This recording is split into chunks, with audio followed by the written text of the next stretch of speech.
dentro desse sistema, então, o dia de jejum é um dia de não comer nem beber nada, né? E tem todo um ritual bem interessante, bem importante para a saída do jejum no dia seguinte. Mas o mais interessante do jejum é que se trata de uma prática, sobretudo espiritual, ao contrário do que a gente imagina, né? Apesar de realizar uma grande desintoxicação mesmo do corpo, né? Por isso que a saída do jejum é bem importante de ser observada conforme as orientações deixadas por Shri Shiranandamurti.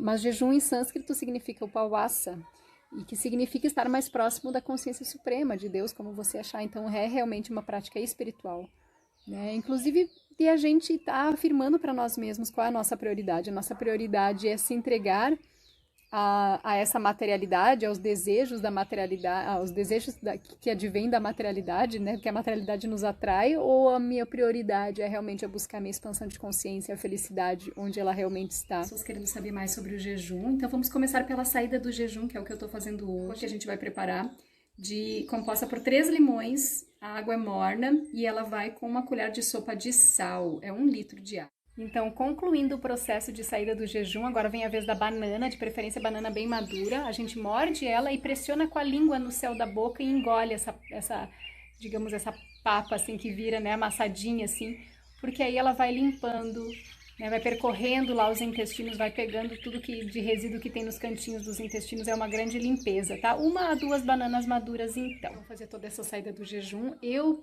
recomendo, mas não é algo que é obrigatório, começar a tomar água pura, porque você talvez vai estar sentindo sede. Para mim isso aqui facilita a limpeza, porque agora o que vai acontecer é que você vai ter diarreia. Então, você deixar para comer e fazer uma refeição depois de realmente ter feito toda essa limpeza. Talvez a sua mente vai te levar a você fazer um super cafezão, mas você muito provavelmente vai perceber que isso não era o mais adequado a ser feito.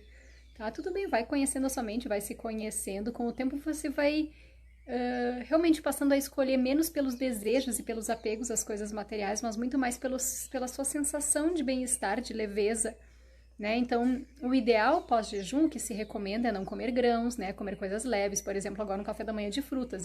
Nós fazemos de 2 a 4 jejuns no mês. Algumas pessoas fazem 2, outras 4, depois eu explico melhor, mas é recomendado fazer esses jejuns sempre em determinadas datas vinculadas à lua nova e à lua cheia. Então, que datas são essas? Na própria data da lua nova e da lua cheia, para quem faz 4 jejuns, e 11 dias depois a lua nova, 11 dias depois da lua cheia. Esses 11 dias depois da lua nova ou cheia são chamados de ekadashis. Então, de regra, é nos ekadashis que a maioria das pessoas faz jejum, jejuando, portanto, 2 vezes ao mês. E por que essa relação com a lua, né? Por que se define as datas de jejum a partir da lua? Bom, porque a lua ela exerce uma grande atração gravitacional sobre o planeta e, portanto, consequentemente também sobre os nossos líquidos, os líquidos do nosso corpo. Então, algo que é interessante de comentar também é que, de preferência, a gente faz jejum nas datas ali do calendário, mas se for impossível fazer jejum nessas datas, pode fazer um dia antes ou um dia depois ali da data do calendário, tá?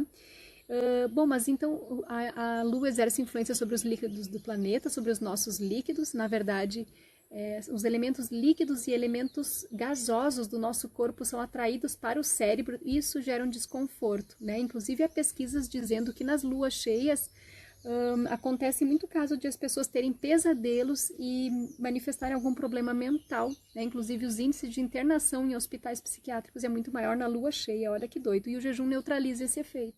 O início do jejum é com o nascer do sol de um dia e ele vai terminar com o nascer do sol do outro dia. Mas na prática a gente acaba jantando no dia anterior, né, e só vai comer sim após o sol nascer no dia seguinte.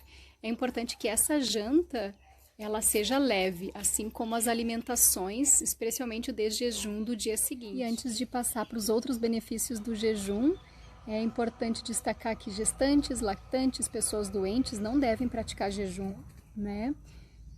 Então, assim, se informar bem se você está habilitado a praticar um jejum, pelo menos nessa modalidade de jejum integral, né?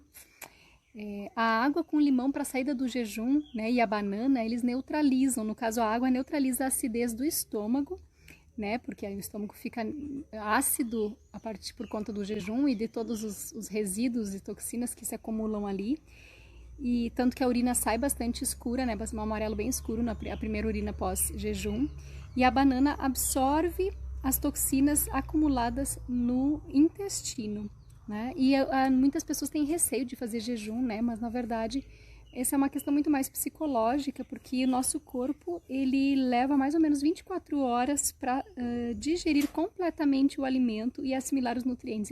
E agora, assim, finalizando essa saga do jejum, os benefícios. Em primeiro lugar, é um descanso muito importante para o corpo, especialmente ao sistema digestivo, então esse é o primeiro benefício. O segundo benefício é que o jejum ajuda a eliminar toxinas, resíduos, né, tóxicos que estão pelo corpo, né? Então os primeiros jejuns a gente consegue e acaba tendo uma limpeza bastante forte. Né? O terceiro benefício é a cura de vários males físicos e psíquicos, né? São associados às práticas de jejum, tanto que o jejum é uma das principais terapias da medicina ayurvédica, medicina tradicional indiana, né, porque são males que estão relacionados ao mau funcionamento do estômago, do intestino, que afeta físico e psíquico. Quarto benefício, ajuda no autocontrole e na determinação. Ponto. Tudo que a gente come, né, então esse é o quinto benefício do jejum, é distribuído pelo corpo, é aproveitado pelas mais variadas partes do corpo. O sangue, né, as nossas carnes, os ossos, a medula óssea, né? E um dos últimos pontos de chegada é a linfa. E a linfa tem o poder de nutrir o nosso cérebro, mas também o resíduo dela vira o líquido sexual. E esse excesso de desejo sexual, ele provoca o desejo sexual. E o desejo sexual, por sua vez, estimula os centros energéticos inferiores, que estão vinculados a tendências mentais que já tiveram e têm em alguns momentos importância para a nossa vida, mas quando em excesso eles acabam gerando muito tumulto. Um exemplo da tendência inferior vinculada, por exemplo, ao segundo centro energético, né? Que é o que está bastante vinculado à questão sexual. A falta de confiança em nós, a falta de confiança nos outros, talvez por isso que normalmente nos casais haja tantos ciúmes, tanta desconfiança, né? A autoindulgência, né? Quando eu acabo sendo indulgente comigo e me permitindo nutrir hábitos que sejam lesivos à minha vida, à minha qualidade de vida, né?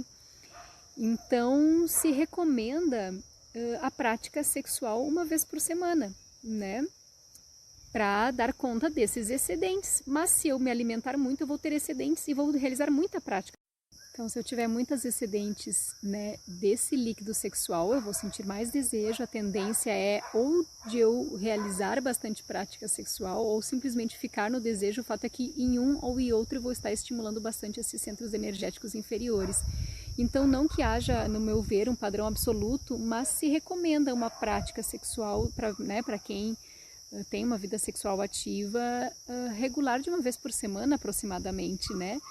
Para que a gente... Só que para isso eu também, e para que isso seja saudável, isso seja natural, é importante a prática do jejum exatamente para eu aliviar um pouco o meu corpo desse excedente de comida que vai gerar um excedente de líquido sexual e, consequentemente, um desejo que também vai ser bastante excessivo e poderá superestimular os meus centros energéticos inferiores. Então, não é que a gente tem que realizar menos prática sexual, é despertar menos o desejo.